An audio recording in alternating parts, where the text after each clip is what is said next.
Hey, everybody. Welcome back to the Find Out podcast. We've made it to episode 40. There is so much crazy shit to talk about today. It is kind of insane. But as we were going live, we did just hear that the Supreme Court has essentially ruled in favor of the Trump administration in racially profiling people in LA, which is not exactly a wonderful ruling. But we also did hear this morning that on his civil case, the judgment that E. Jean Carroll got against him is going to stand. So there is some good and there's some bad today. And I think that's pretty much how the fall is probably going to go. A little good, lots of bad. Do you think he's going to pay E. Jean Carroll in Trump coin or does it have to be cash? I think it's going to be just like 80 million of those Trump phones. Just the phones?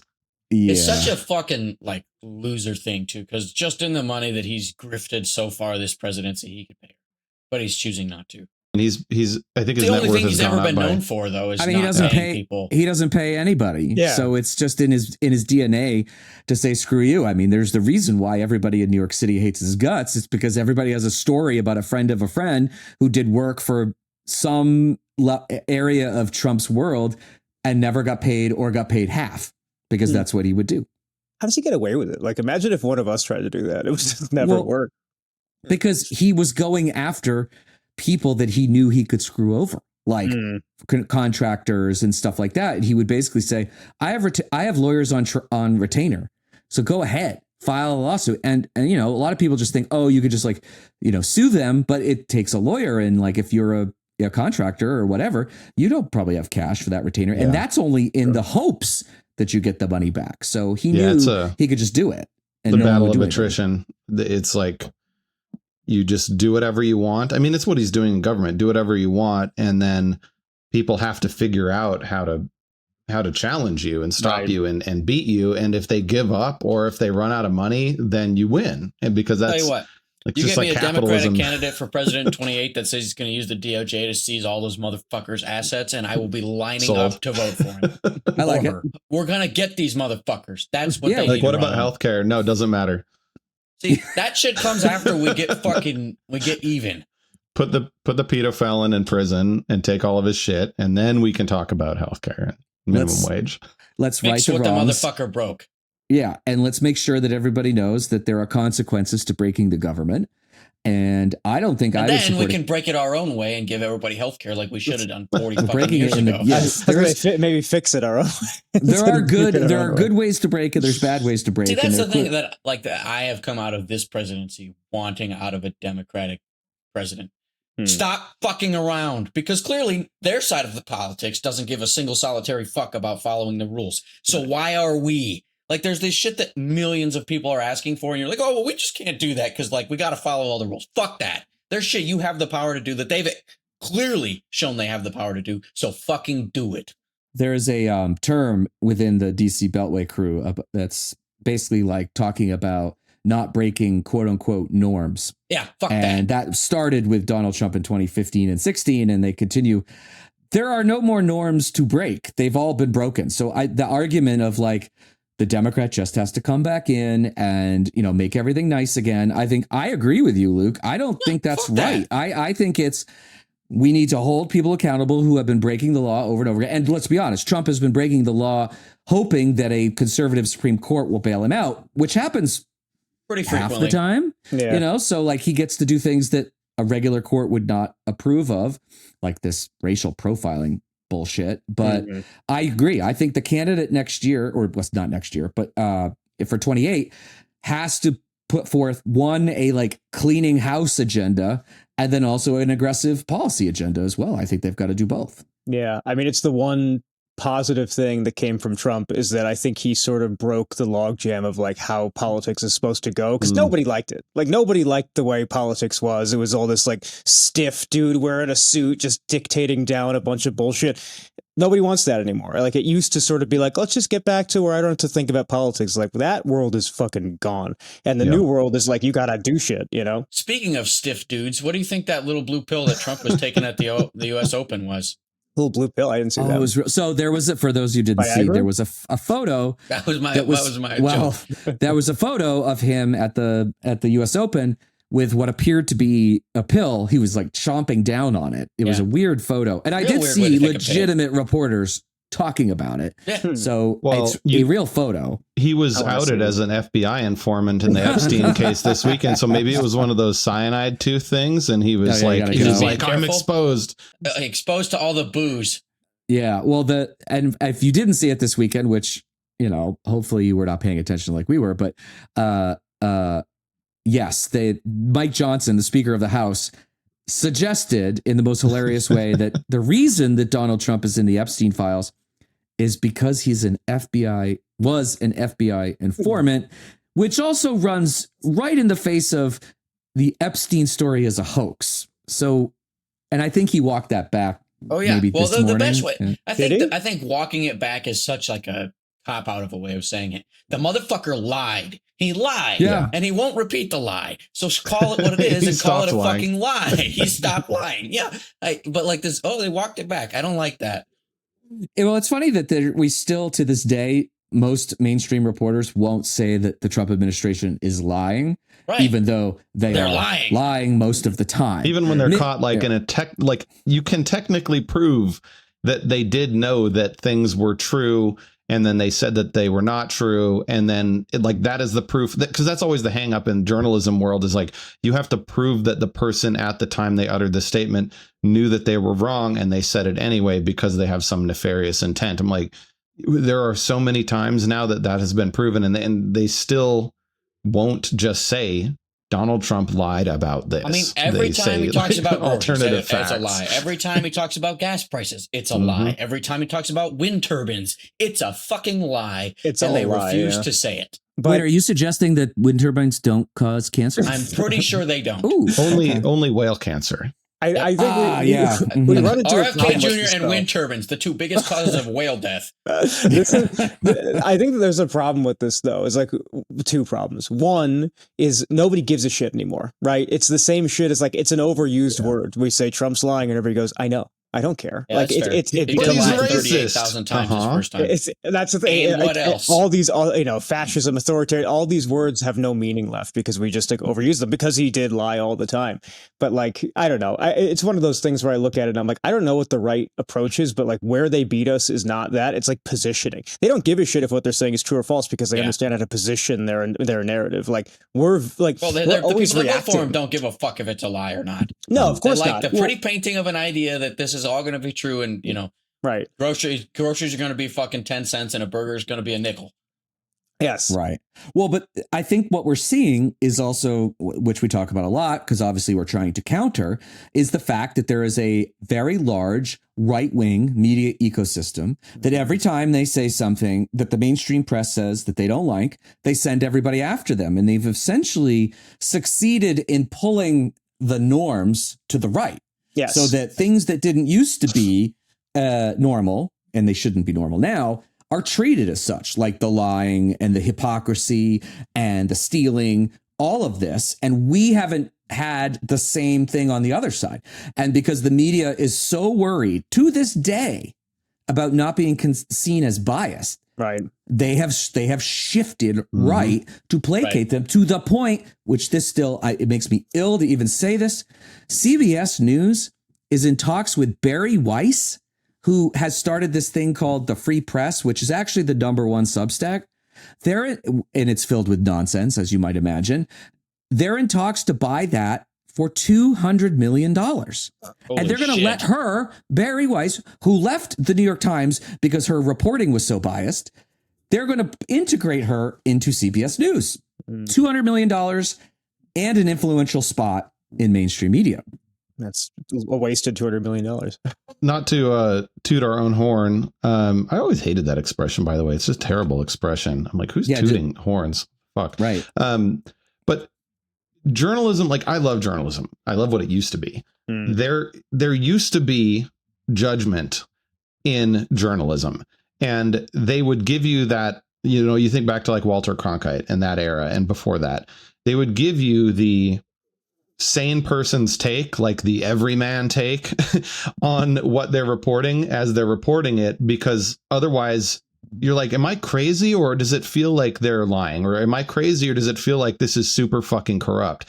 And they don't give you that part of it anymore.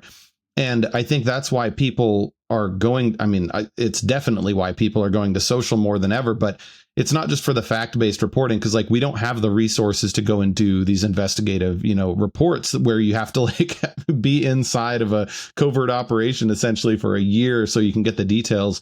And we don't have those relationships, or at least most of us don't. But what we do have is the fucking voice of sanity when this stuff is happening, and that has been completely like erased from the surface of all mass media outlets, to where you have to dig into the like Politico opinion section to find somebody who just will say, yeah, this is super fucked up and they're all corrupt, by the way. Like, you're not crazy, this is actually true. Right.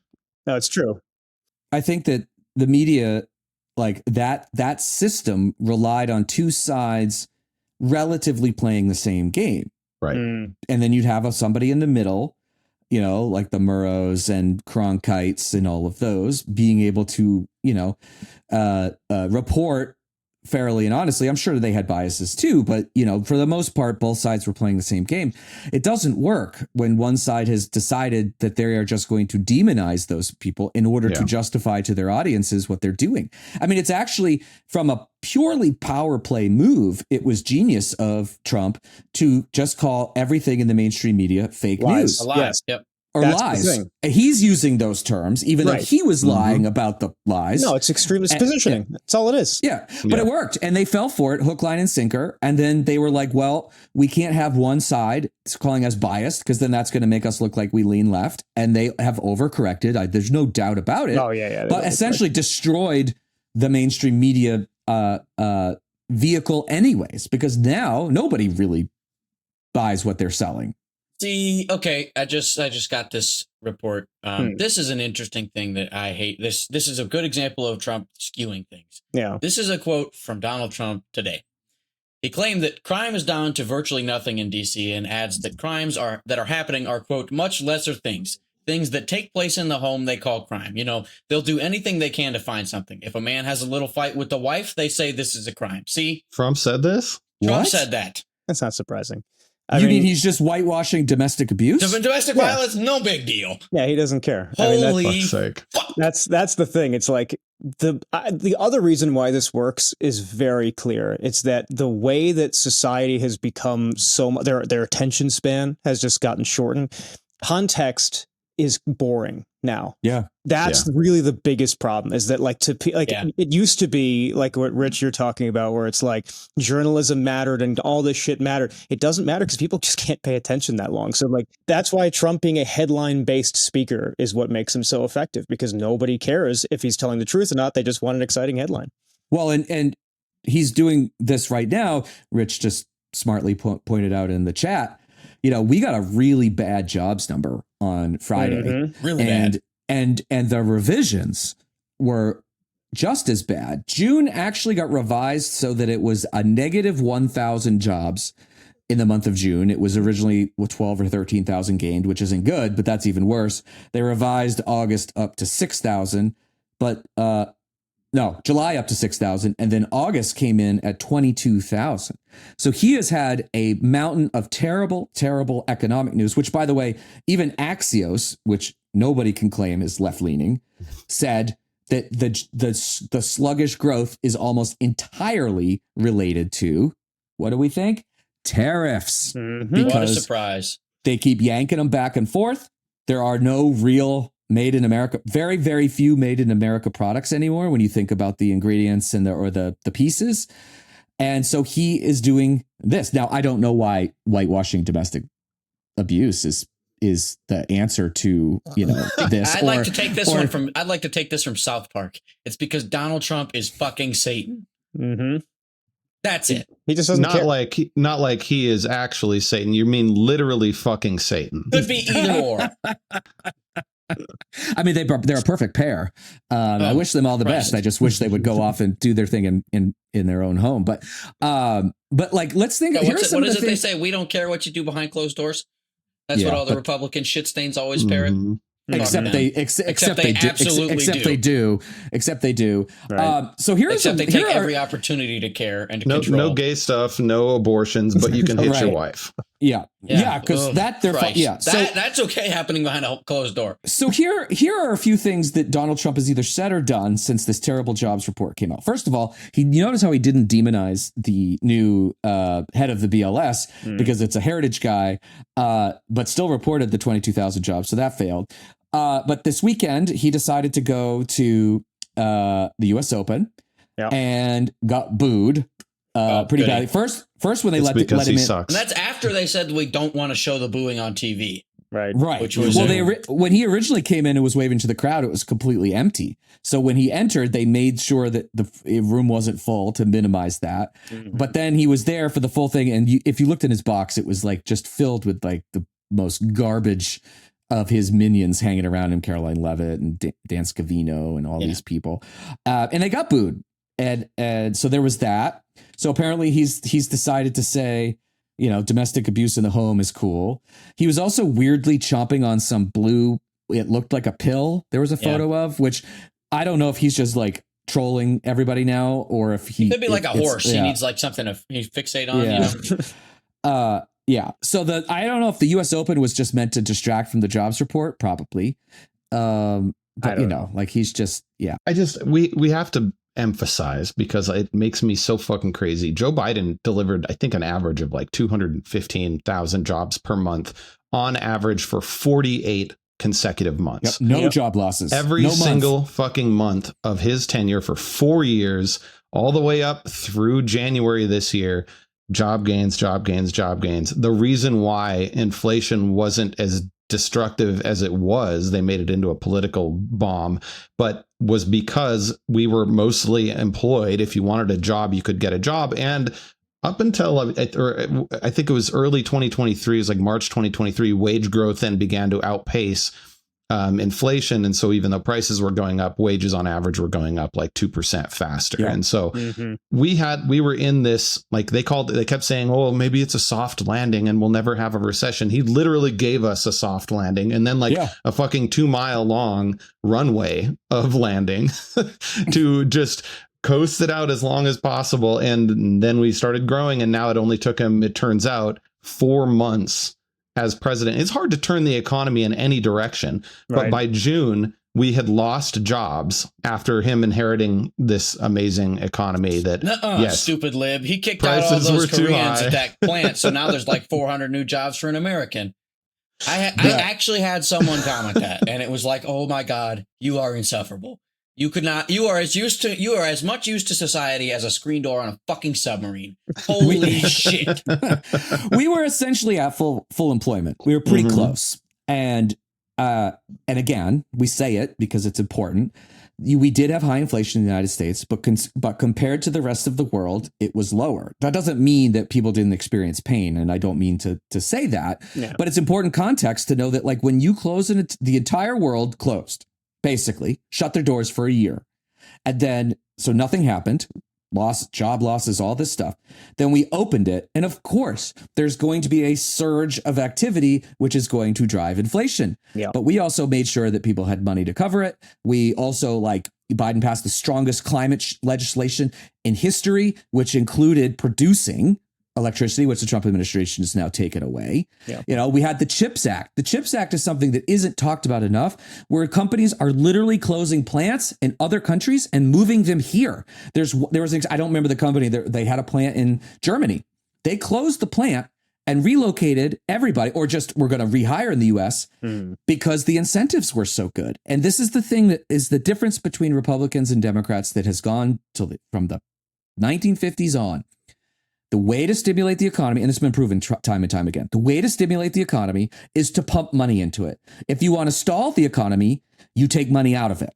And that is exactly what Donald Trump has done, both from tax cuts that are going to the wealthy, which means they're just going to stick it in their pocket, and tariffs, which drive prices up at the same time. It is a self-owned time bomb that is now going off at exactly the time that everybody said it would go off. Yep. Unless you're a server getting tips at the yacht club, then you might make a little bit extra money. No. They don't even get it on their paycheck. It goes to the fucking tax exemption at the end. Right. That's it's true. not even, you're not, it's just, you don't get it in the year, right? And it's only for 2 years or something like that. Yeah. The absolute knuckle draggers that told me about how they needed to vote for Trump so their paycheck would be bigger when they worked overtime. And I was like, that's never going to fucking happen. But now our job is to explain somehow to them. I mean, they'll realize it when their paycheck never gets bigger. It stays the same size all the time. But this goes back to what, we are doing and some others are doing on the left is that we have to combat an entire network that goes from TV down to streaming. Right. And I don't mean streaming like Netflix. I mean like gamers and things like that, where there's a whole network of folks that tell people from 85 to 15 that this same message over and over again. And we don't have it. And that's part of the reason why we are building this, because somebody has to do it. And because otherwise we're never going to get those people back. And we just don't position ourselves in time too. Like, for example, this is a good conversation for the moment we're in but this is not going to be what it is in a few months. Rates are going to get cut and business is going to boom and Trump is going to look great in 6 months. And we have to be prepared for that message to be like, this is temporary. There are specific things that are going to be really bad. Be prepared for it. But we're going to be in this reactive. We're always reacting as opposed to setting the tempo. I don't know if that's going to happen though. Yeah, 100% is going to happen. That's I will take that bet. I'll take that bet. If rates get cut though, then prices go up. But the rate of rates are only going to get cut if inflation is not going to boom, which we know Powell has been trying to. So he's made it clear he's going to cut rates, and cut rates are going to increase. It's going to make the housing market better. It's going to make businesses make more investments. It's going to increase the job market. It's temporary because in the end it will create more inflation. They'll have to scale that shit back. But this is the pendulum of the economy. What is going to happen is rates will get cut and the economy will get stimulated by that cut. I agree with the logic behind that, but the problem that I have with it is that the tariffs are still there and the yanking back and forth is still there. So yes, it will be cheaper to borrow money, right? They're absolutely get more expensive though. They're absolutely at the end of the month. That's all that matters. Rates. And it'll be a mixed bag is what I'm saying. So that's what I'm saying. We need to get ahead of that. The idiots that we were just talking about don't know the difference. They don't know what a cut rate means. All they know is what it costs to fucking buy a steak at the grocery store. True. Because that's what made them vote for him. The challenge with it is they're already experiencing high prices. So a price going up a little bit. Yeah, but if it jumps another 15%. Then it's different. But I don't think it will for a while. It's like, you look at inflation globally, for example. The effects of the pandemic that Tim, you were just talking about that created that global inflation took almost a year and a half to actually be seen in the marketplace across the world. So a lot of this shit we're talking about, these higher prices, they will happen, but they're not going to happen for a while. It's going to take time to really cycle in. And what you're going to see in the short term is the appearance of growth. So we need to be able to understand how to message this is a completely false thing that's happening right here and you're about to have a problem ahead of time. They're going to have to do that. But at the same time, they'll have a sterling example of what the fuck is going on with the farmers. Right. Farmers are they're ruined. That's also my hot take for the day is we should fucking let them suffer. So before we jump in, I want to give context to the listeners if they didn't see this weekend. So there were clips of a I don't know what this event was, but there were farmers in Arkansas. Oh yeah. Mm-hmm. Yep. I've got the stats pulled up. Voted for Donald Trump. Right. 64% of them. 60 farmers or Arkansas farmers. 64%. They held an event this weekend and they were begging, literally begging Donald Trump for help. And one of the guys said, I have never seen it so bad in my profession. Yep. It's just like last time. At the present rate, because of the tariffs, a third of them will be bankrupt by this time next year. Yes. It's true. And one of them had a great quote where he said, what did he say? He said, Trump keeps saying that he loves farmers and I need him to show me that love now. Like that. Yeah. What an odd thing to say. It's this is where they really find out, this is what you here's actually my thing. Okay. You want some government handouts? You pull yourself up a fucking blue vote history. Right.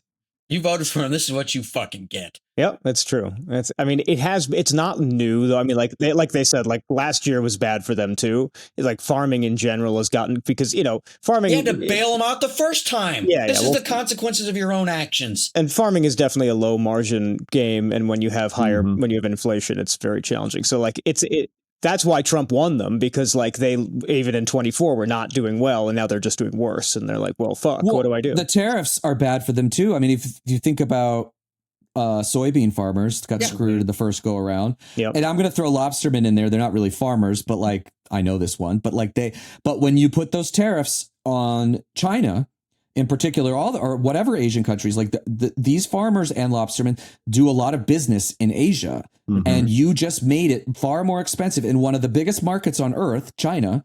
He's put these tariffs in, and it kills them because some of their product is, sold here, but also farm equipment. A lot of it is sold over there. Right. Yeah, but like farm equipment gets more expensive, right? Because where are all those parts made? Not here. Yep. And there's no way they're going to be made here. I thought that there were going to be fucking magical factories that were going to spring up from the earth like magic springs. That was going to happen day one. It's actually a better use of all of that farmland in the middle of the country. Yeah, to BlackRock can buy it all up, Just replace all of that soil with factories to make little, what did Scott Bessent call them? Was it widgets or was it something like it was a word like widgets. It was like doodads or like trinkets, like pieces, parts or something. Oh, Lord. So we're all going to work in factories that are built out of retrofitted grain silos, making American iPhones 12 hours a day. Our 5,000 iPhone. That's the American dream, you guys. There's another way that Donald Trump screwed over farmers, and that is a lot of farmers over the past 10 or 15 years have been subsidizing their crops by allowing energy companies to put wind turbines on their land because they are big open spaces, and when there's big open spaces, there's wind. And he and the BBB killed all of the incentives for that. So they don't even have that they can go for it out. And that's not like the majority of them, but it is something I know in Iowa they do, Texas they do, like all these places, right? And now no more. Fuck them. You know what the worst part of the tariffs is too, and like nobody ever talks about it, and it was perfectly on display in the last week, is that it's consolidating our enemies and bringing them, like bringing in allies. Like what a surprise! Threatening India with 50%. What do you think they're going to do? They're going to go to China and be like, "Hey, I know we hate each other, but like, let's figure this out." Trade with me for less than 50%. Right. Yeah, but I don't think that anybody understands exactly how, one, intertwined all of this is, but two, how irreparably, I think, he is damaging, if not destroying, our status in the world, because BRICS right now is where growth is. Brazil and Russia and China and India, especially. Well, I think that's most of BRICS. What is S? There's one more, but I don't know. Who is the S? Who's it? Syracuse. It's a college. Got it. But Russia, or less Russia, but India and China and Brazil are all growing their GDP faster than the United States. And the trajectory for India and China, especially with their population, is 100 times the trajectory for our economy. You can only grow a country with 340 million people so much economically compared to two countries with 1.4 billion each. And to allow them to consolidate, and then, like, did you guys see his Mean Girls tweet? He like posted like, "Well, I hope they have a very happy life together." He just sounded like a little bitch. It's just so fucking cringy. God. I know. Imagine being such a fucking loser. And now we're not selling to those markets, which is why the price of soybeans and corn is dropped by about half each. And I read that it's a wicked bumper crop this year, which normally is great when you have buyers, but now we don't, which means the market, which has half the demand that it used to from 2022 was the high point in the middle of Biden's presidency. The market has dropped in half right as it's about to get flooded with more than ever. And nobody has made advanced orders for next year either. So they're looking at, I think it was a 50% drop in exports this year, and they have $0 paid in advance for 2026 from China specifically. these, once they get their food, they get their gas, they get their natural gas, they get their oil, they get everything from everywhere else, and they're getting a as good or a better deal. Getting ourselves back into the place where we have been used to being for the last 60, 70 years, tough. 100 years it's going to be tough, if not impossible, without a fucking good leader and a smarter Congress. So here's a really tough question that if we really knew the answer to it, we'd be probably very wealthy. But how do we, so like all this bad shit's happening, right? And it's like farmers are getting hit and other sectors are getting hit as well. But like, how do we reach these, some, not all of them? How do we reach some of them and explain that like democratic policies would benefit them? Is it just a lost cause? No, I think it's super simple. It's the simplest thing ever. You got to let them hit rock bottom. Yep. That's it. Like the only thing that's going to make them even slightly, because the thing is, I don't even think that you'll ever get them to vote blue. I grew up in an area that was full of fuckwits like this. And I watched them. They got shafted by Trump. Farmers got shafted by Trump his first time, had to get bailed out so that they could put food on the table, and then lined up to vote for him the second time. Yep. And the only thing that's going to matter is if they get absolutely ruined and he doesn't bail them out this time, and then next time they won't go out to vote at all. They'll just stay home. Exactly. They are convinced. They're not going to vote that Democrat. anybody blue is the demon rat can't do it. But and then they pivot back to abortion, and they that's where the social wedge issues come in, but they're not as impactful as economic issues, which is why Joe Biden absolutely fucking annihilated Donald Trump in 2020. It was not a close election in the end, and we will get that again because, like, to answer your question, the same thing that fucked us in 2024 is going to help us in 2026 and 2028, which is you can't logic, like Luke, you've said, you can't logic people, somebody out of position they didn't logic themselves into. And they will look with that same irrational lens at their own lack of prosperity when the time comes, and you won't be able to explain to them there's a good reason why you have less money. They just see less money and they're angry, and they will either act or not act accordingly. But it's not going to go to JD Vance. No, that's for sure. Just dance, prance. He's so, like, the thing that's scary though is that like people at the top of their party, Trump and Vance in particular, are so good at making terrible arguments sound appealing. Yeah. Like they're so good at it, and even people in these these people are vulnerable to their ideology. So like, they might look at their bank account and go, "I got fucked," but look, JD Vance made it sound okay. So, and that's it. That's all it takes. Right? Well, here's a good example of that I think most of us who saw it were pretty horrified about, but like, apparently we are now like military, like we were threatening Venezuela. And we, over the weekend or last week or whenever it was, shot down, but I guess the blue weed. Yes. A boat that we claimed were running drugs, but there's no evidence of that. And was it in Venezuelan waters or was it international waters? International waters. Yeah. But it came from Venezuela. And so Maduro's got all bent out of shape about it. But like when I think someone pressed Vance on it about like how this is a violation of international law and like blah, blah. And he goes, "I don't give a shit."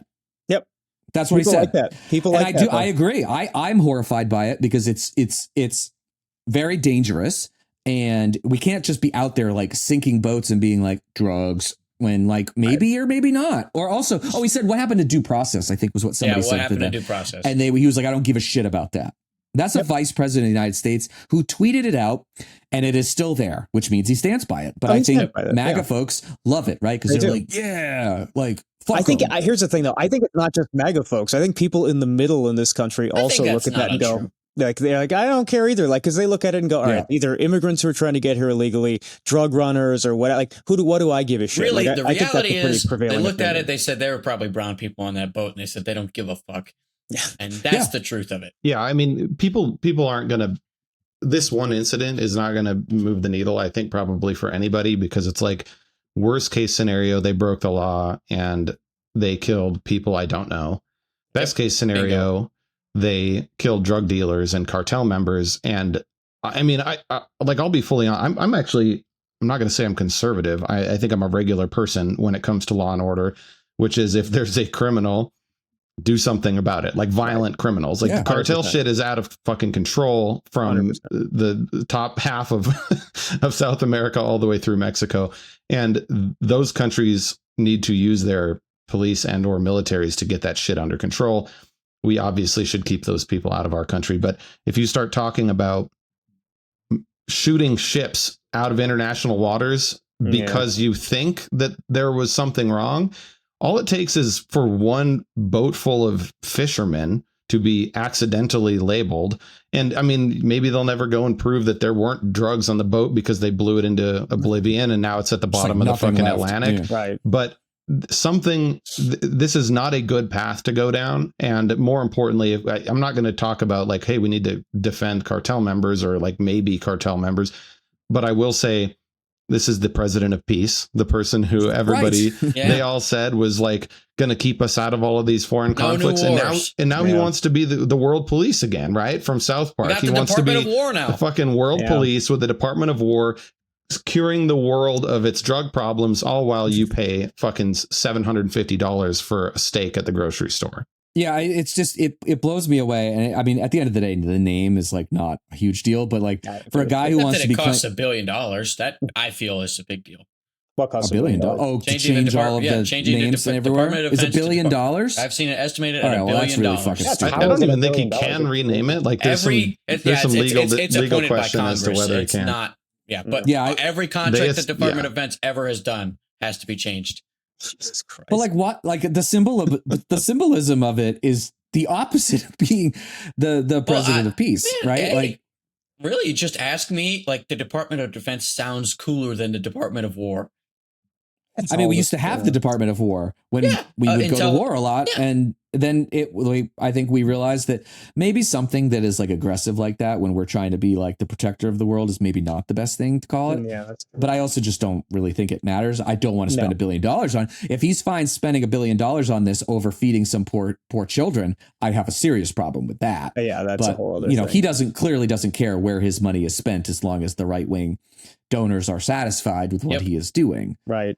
I think like one thing I want to talk about with this issue, because I think like there's like Rich brought up an interesting point. And I sort of line where he lines with this like Law and Order feels conservative to say that we like Law and Order and shit like that. I think like Democrats are missing a huge opportunity here. Like I'll give you an example within how they're handling the cartel in Mexico, for example. Trump's whole concept is like, hey, we should invade Mexico and like go and attack the cartels, and we should do the same thing in Venezuela, which is clearly wrong. Like it's a stupid fucking thing. There's no, there's no sovereignty for these potential other countries. Makes no sense. However, the United States getting into a joint military operation with the country. So, for example, Mexico, we go and make a deal with them and say, hey, we'll work with you with our military and your military to clear these motherfuckers out together and have a mutual benefit from it. That is something I think most people in this country would get popular. Behind. Right. Yeah. Democrats can take the germ of a good idea from Trump's, approach to this shit and erase all the horrible shit and go, here's an actual solution. And it would make people in the middle look at Democrats and go, oh, wait a minute, that's actually a pretty good idea. They don't do that. Why? Like, what's the harm in a plan like that? If you're doing it jointly, and instead of framing it as, I mean, there are a lot of ways you'd frame that, but instead of framing it as we are sending our military to kill cartel members, what we do is say we are supporting an ally to stop the fucking bleeding at home. So. Because that's what's driving a lot of immigration, you guys. 100%. That's the most insane thing that they don't understand is that if they had booming economies and safe cities in Central America and in Mexico and South America, suddenly they're not desperate to find prosperity anywhere. They're not fucking trying to get through Donald Trump's black painted 900-foot piping hot border wall with Kristi Noem standing at the top with a fucking which people Uzi. Have already climbed, by the way. Yeah, which people, I mean, the last one didn't work, but it's the last one had so fucking hot. like 3,000 holes cut in it. It's just science. It's too hot to touch, you guys. God. Yeah, there's a video I saw online of somebody just like climbing. It took him like 26 seconds to get up. Of course. I just looked at it. It is $1 billion to change it. That's crazy. Perfect. Every single piece of letterhead, building signage, road signs, base information books, fighting manuals, technical manuals, operations manuals, plaques, ceremonial goods, branded gifts, stationery, and every other thing with DoD branding on it has to be changed. And all the contracts that have ever been done with the DoD. That's fucking crazy. But he wants the Nobel Peace Prize Yeah. Can we make it the Nobel to War spend Prize? $1 billion to rename it the Department of War so that he can win a peace prize? Yeah, should there be like the Razzies, which is like the worst movies The of the worst year? Can we do movies, that? Can we do the reverse on the Nobel Peace Prize? It'd be kind of interesting, you know. Easily the worst. The Nobel Nazi Kim Prize. Il-jung, Donald Trump, Netanyahu, Maduro. You know, like you could do that. Be some serious competition in there. There really would. Yeah, great yeah. world. I want to go back to the economic discussion real quick because there's just one piece that we didn't really call out regarding rates and job growth and economic growth. Tariffs really are an insane wild card there, and I think that there's a word that has kind of been floating around in some news articles about this, but it's stagflation. Stagflation is not something that I think really any Americans under like 60 have seen firsthand, because the last time we had stagflation, I believe, was in the 70s. And essentially what stagflation is prices are going up. So it's inflation and there's stagnant economic growth. So GDP is like zero. You know, GDP is flat or pathetic, and job growth is flat or pathetic, and yet prices are still going up. And the way you get it feels foreign because we've always had fairly open trade relationships to resolve that. And so you can, if you increase exports and you keep the growth coming, you can avoid stagflation. But if Powell lowers rates right now and everybody says, hey, I can get a cheaper loan for a vehicle, or I can get a cheaper rate on a house, which are the two biggest drivers that regular people use rates for. 100%. They'll go in and they'll buy that car. It'll increase the demand, or at least they'll start shopping. It'll increase demand for the car, but the car is still made out of fucking tariffed steel and aluminum. The house is still made out of fucking tariffed lumber from Canada. And when you bake in those prices, what you're doing is you're increasing demand for the product, which will increase the price. You're not increasing supply. You're actually constraining supply, and you're increasing the cost of the materials. So you have all of these functions that are pushing the cost of the material up. And so even though people will maybe get a lower rate, it's just going to make prices go completely apeshit, unless he then slides in at the last minute to save the day and say, look, I saved us from myself again, and I'm going to make a deal on lumber so that you can have a low rate and you can have your house too. There's also just the other element. Even if you erase tariffs from it, the concept of lowering rates will inherently make things more expensive anyway, because if demand is going to go up and prices are going to go up. That's why Powell won't fucking do it. Like, he's terrified. Yeah, I mean, I think he is going to. Right. He is going to. Job numbers are so bad they have to. I mean, like that's really what it comes down to. That's why he hasn't for this long. Right. That's why he waited. Yeah, that's why he waited. And he should have. He should have waited. Like, I don't like it, but he should have. I mean, good for him for holding. But yeah. So here's a question: have you guys been up to date on the Lutnick shit? Did you read about that? What does everybody have to say about one of the biggest idiots in the Trump administration? There's a bunch of fucking like firms on Wall Street buying up the right to a potential refund of your tariff money, and in exchange for giving you 20% of it. And guess what? One of the biggest buyers of that is the company called Cantor Fitzgerald. And guess who's the head of that recently? That would be Howard Lutnick's two 20-something-year-old sons. Perfect. Wonderful. Yeah. So there's no conflict of interest there. They're setting it up to get paid coming and going. Yeah. If the tariffs get deemed illegal and they have to refund, they get which is fuckload of money. Increasingly possible. Of money. Yeah, it is possible. Actually, most experts, I think, say that even this Supreme Court will rule them unconstitutional because there's too many things underneath it that will fall apart if they said they were fine. I think that's Donald Trump's off-ramp. If he takes the off-ramp, gives back I think they have to give at least like 50% of it. Yes. That's what they said. And find some way to give it to the actual people and not like give it to people that paid increased costs. Because if they just give it to the companies, nobody gives a fuck. But if he can do that and then like try and put us back on Biden's path of the economy, or even just let it like stagnate by itself without actively making it worse, that's what's going to happen is the MAGA shitwits are going to love that. I think so they'll get their tariff rebate check with Trump's name on it, and they'll be like, "Look at what he did for us." You'd be like, "You mean he it's your own fucking money? He took your money with no interest for fucking 12 months?" I don't think that's going to work though, because like as far as like shooting the economy back up, I don't think he's ever going to shoot it back up. I think if he can just keep it flat, that's all it takes. Guys, them at least. RFK is the one who shoots things up. All right, so that's where I was going to pivot from before. Was because we got to. I mean, it was a few days ago now, but we got to talk about it. Was this just completely unhinged and insane Senate hearing that was Thursday or Wednesday last week? Whatever day it was terrible. I can't even believe I have to say these words. It was unwatchable. Health and Human Services Secretary Robert F. Kennedy Jr. testified in front of the Senate. One of the, I don't remember which committee it was, but Commerce or I don't know. I don't know.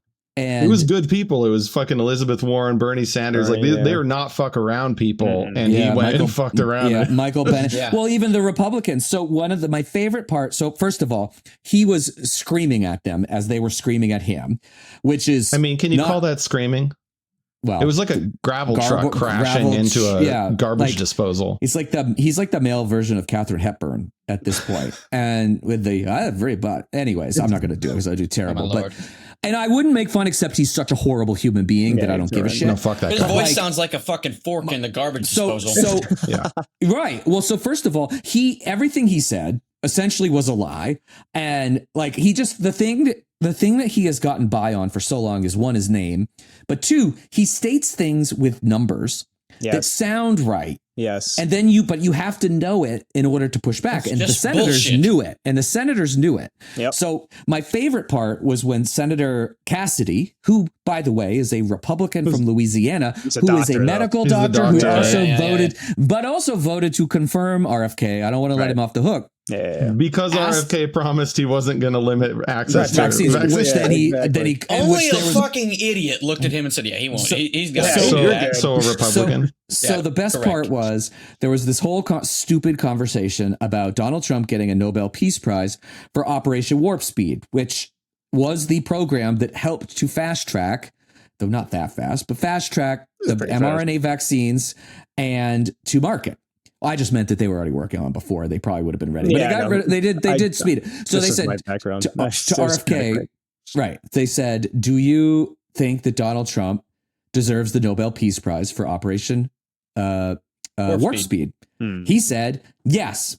Senator Cassidy said, "Explain to me how Donald Trump deserves the Nobel Peace Prize for the vaccine that you called the deadliest in history." That killed more people than COVID. Yeah. He actually said that you can be correct on both. That doesn't make any sense. That's not how numbers work. It doesn't make any sense.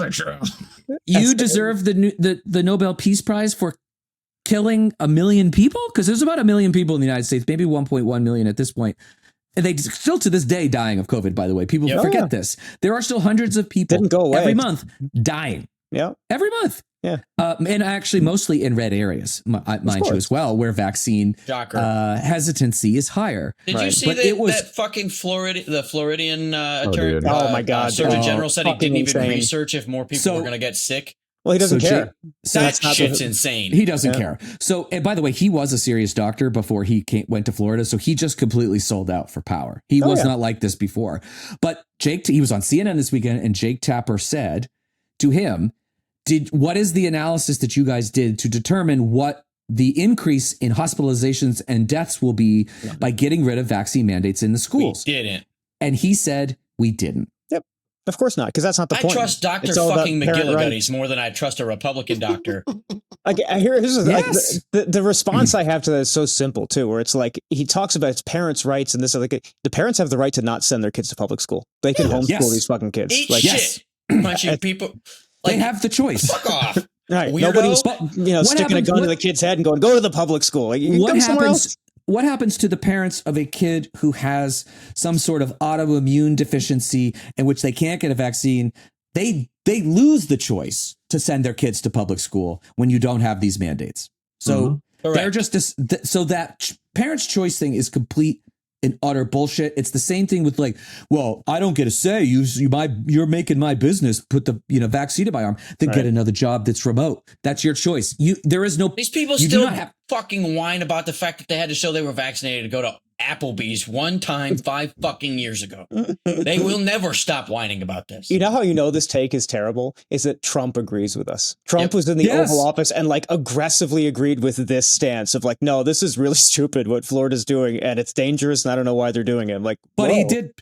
I'm not going to give him too much credit though, because he is allowing RFK to do the same thing. No, so, I know. But at least he's like, he knows the power of his voice and he was kind of like, this is dumb as shit. I saw somebody that tweeted, ask not what you can do for your country, but ask what the fuck is wrong with my nephew. And that made me laugh. I mean, it's just the good news. There is some good news is that there are states in the Northeast and states on the West Coast. They're all blue, shocker, that are forming their own sort of vaccine guideline commissions. Right. It doesn't help the folks in the middle of the country, but, I think that at least there is accurate information and there will be, obviously listening to your doctors.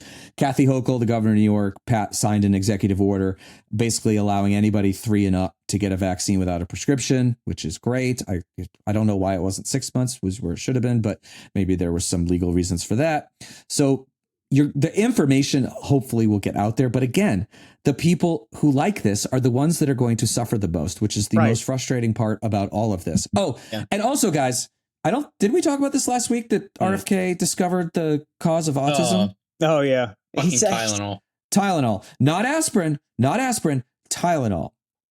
And of course, Tylenol came out, or whoever owns Tylenol, and said there is zero evidence to point this. Like, because it's the most docile drug you can put in your body. Like infinity billion doses. Willow bark. And there's no causal. That's the thing. Like on both Tylenol and vaccines. Yes, at the time, the vaccine development was as fast as possible, rightfully so, because people were dying every single day and wanted the vaccine and not fucking COVID. But now there have been like 500 billion doses of 5.5 billion people have gotten this vaccine. It's the most studied vaccine ever. We have an in-market study. Like this is the study. I'm not dead. I am the study.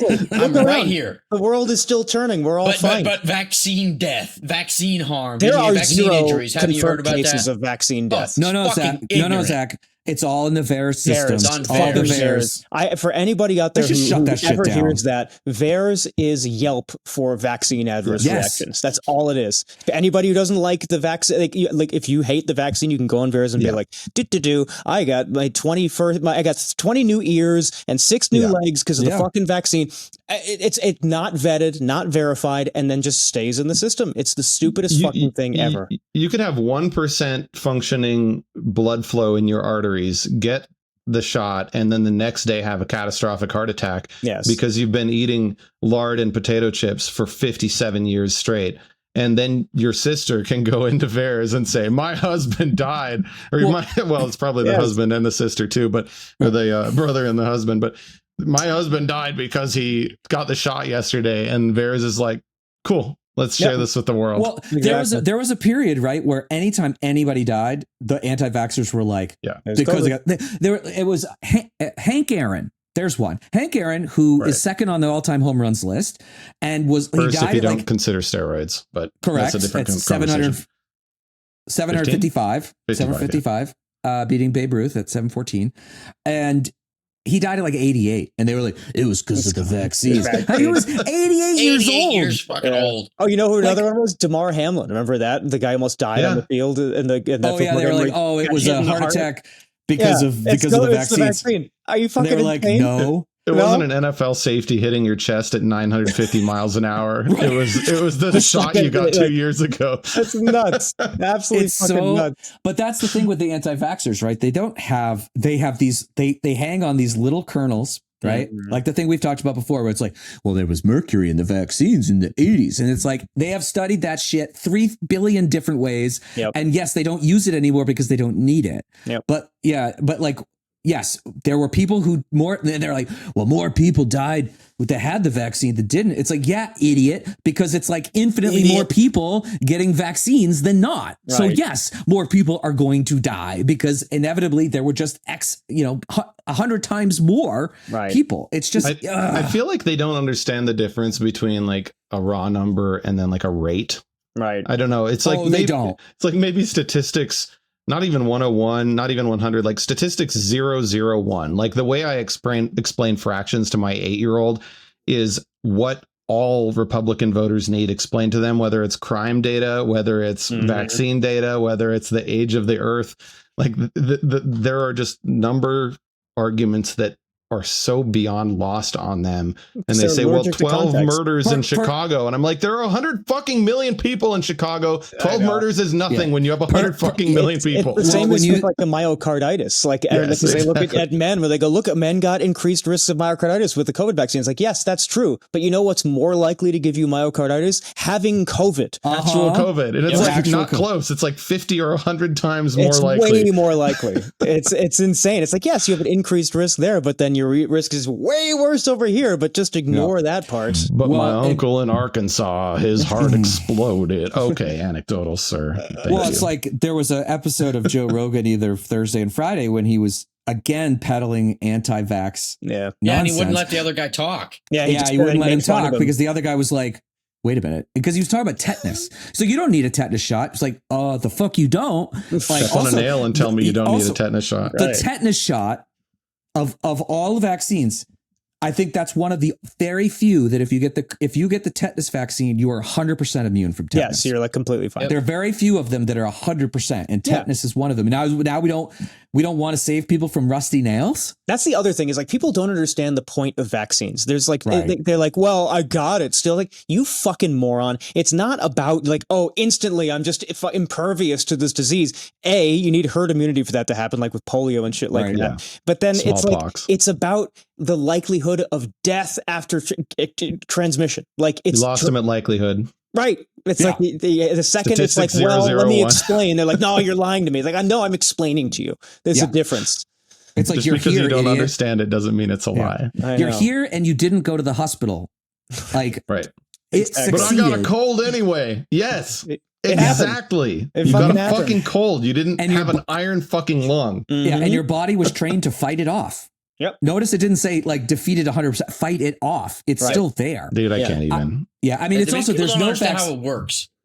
No, well, it was a new type of vaccine, guys. We never used because this it's got the fucking RNA, DNA shit. They're like, well, it sounds like it changes who I am. I'm like, no, shut the fuck up. I had somebody that I know. Who you are is not what we need in this country, man. You should change who you are with a fucking vaccine. I had somebody that I knew that I worked in Democratic politics who's not in it anymore. But like, I remember at the beginning was saying like, well, I don't want it to mess with my DNA. I'm like, what the fuck? What are you talking about? It's just because like, it's got RNA, like DNA. They're all just too confusing. It's the N and A are gonna get scrambled. Like, what are you talking about? Like, please, God, just read something for 5 minutes. You don't even have to read the whole research paper. Just look for 5 minutes. Right. That's all I'm asking for. Well, it's like the conversation Rogan was having that you were talking about, where like the crux of that argument to me was when the guy went, well, you're not a scientist. And he's like, I don't have to be a scientist. It's like, yeah, you kind of do have to be a scientist to understand this shit. You do have to be a scientist. Right. Like, go read these studies. They're extremely complicated. It's nuts.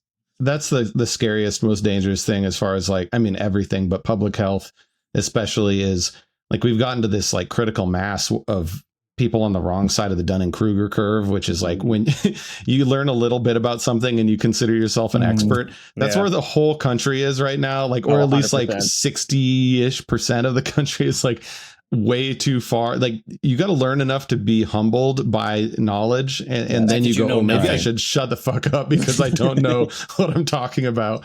I have had a few arguments with people who are anti-vax, and it really, you shouldn't even bother. It's agony. It's not worth it. Because I remember my favorite, it's like flat earthers. It's like it's like, get out of my face. Yeah. It's funny because one person like.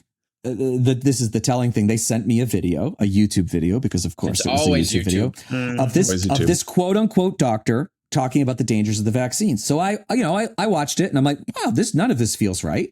And then I go and I Google the doctor's name. Oh, he is a disgraced doctor that nobody listens to anymore. Sure. And so I pointed this out and they go, oh, well, you're always blowing up our side of the argument. I'm like, are you not learning like maybe that like your source is not as good as mine, which 99.9% of doctors say vaccines are safe and effective. Right. And like you should get them unless you've got some underlying health condition. Maybe you're just wrong. That they'll always find something with our Agree thing. to disagree, Tim. Agree to disagree. Imagine if this was like how they were about like plane, like aerospace safety. Like they would never do this because like they would never get on a plane again. They wouldn't be like, let's have the planes built and then managed by people online. Like, no, get the fucking experts to build the fucking planes. Well, it's also funny. There's a scene in the show The Pit, which if you guys haven't watched it, you absolutely should on HBO. It's basically like ER Part 2, but a little different. And there's a scene in there where like there's one of the doctors like, okay, we're going to ship you up to the ER now. And she had already been like, I'm not wearing a mask. And they're like, and I think she had to be like, I don't know if it's like appendicitis, so something where she had to get cut open. And the doctor, and of course they would never do this in real life, but like the doctor turns around and goes, so do you want me to tell the surgeons upstairs while you're open on the table to wear a mask or not wear a mask? Oh, I've seen that one. Because you don't believe in this, right? So like you don't want them to wear masks while your insides are open. And then she goes, I'll take the masks. Yeah, of course you will. But it's just like, but again, all of these conversations we've been having today all come back to the same thing. They could get all that that bullshit information from every single source, and unless one of us, like with me, it was somebody that I knew from home. I could burst it because I had a direct contact to that person. Right. But then they look at me like I'm an alien because they're like, no, we know, like we have been told that this vaccine is deadly and that, Kamala Harris eats babies and, all this shit. But because they're hearing it from, Fox News down to, like video game streamers who are mostly right wing at this point. Mm-hmm. And so, and newsletter, all this shit, Tim Pools and like Tucker Carlson, you can get a steady diet of bullshit 24/7.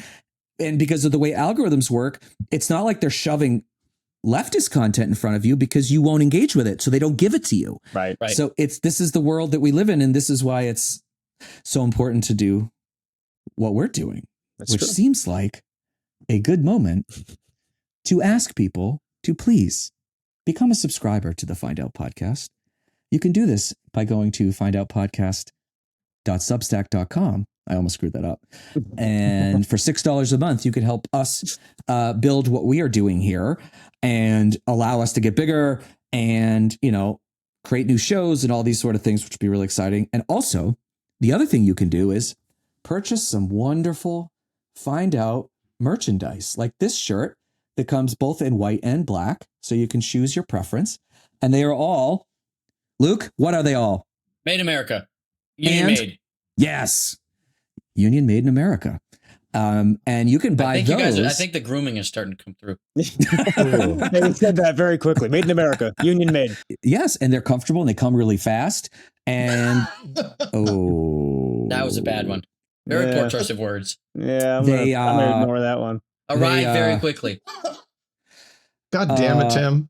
They don't come fast enough. They show up fast. They don't come fast enough because I ordered a bunch on Wednesday and they're going to get here today, but they didn't get here in time for me to put it on. So I made my own. I'm going to duct tape this to my chest. I like the shirt though. Thank you. He is wearing a Red Sox shirt if you're listening. It's true. And I put my team. I wrote find out. I had a Sharpie on my desk. So I wrote find out on a piece of garbage. And that's I promise you our shirts look better. I appreciate the effort. But yes, buy the shirts at findoutpodcast.com and click the merch button or subscribe at findoutpodcast.substack.com. I'm also going to, we also haven't done, which I should have done at the beginning, want to make sure that everybody is participating Wednesday night on the Fuck Around Find Out 50 online fundraising event with the Governor Newsom and Brian Tyler Cohen and us are helping to lead, and we've got all these great guests. Elizabeth Warren's going to be on there. A lot of influencers will be there, and the goal is to raise money to educate Californians on this Yes on 50 gerrymander ballot initiative that is happening. It is very, very important, and we need to give them money now so that they can put it on the ground. You can RSVP by going to FAFO50, the number 50.com. That's FAFO50.com. com. Also, we've got a very exciting guest coming to us on Thursday. We are going to my homeland. We're not going, but like our guest is from my homeland, Maine. It is Dan Kleben, who is the president of the Maine Brewing Company or Maine Beer Company, and also has just jumped into the Senate race and is looking to take on Susan Collins. So we are very, very excited about that. So you're going to hear me talking a lot of Maine. I will not put the accent. You're gonna get an on, accent out. I was gonna be disappointed. I think you should. It got beaten out of not physically, but somebody beat you up. It got like when I went to school in Pennsylvania, and the first time I said "wicked," that's wicked awesome. That people were like, "What the fuck are you saying?" And because I was 19 years old and wanted to fit in, I just like got the most mid-Atlantic accent that you could possibly ever get. So that's sort of where. But if I'm home or back in Maine and had a few drinks with my friends, that's the way you would hear it. But we're very excited to have him on the show. He makes the best. His company makes the best IPA on the planet, 100%. Which is Lunch, which I don't know if we can mention it when he's on because he's a political candidate. Probably will say it anyways. Will not ask him to send us any because that probably would be an FEC violation. But so we're going to ask about all things Maine. So if you have questions for him, please send them to us on any channel and we'll be sure to make them. But I'm also, guys, I haven't told you yet, but I'm going to work on a on a Mainer quiz for him to take. So maybe it'll only be funny for Mainers. Also, the conversation about Bath last time, I had so many of my friends reach out and say that was awesome. Thank you for standing up for the shit. It's all those the only friends insiders. I have are the ones I've made along on this journey, you know. So we saved anyways they saved it's safe. Anyways, all right, I think that does it for us today, guys. Thank you everybody for joining us. Please check out the FAFO50, buy our merch, subscribe, and we'll be back on Thursday with another episode talking all about how we beat Susan Collins, which I know everybody's very excited about. So until then, have a great week, everybody. We'll talk to you soon.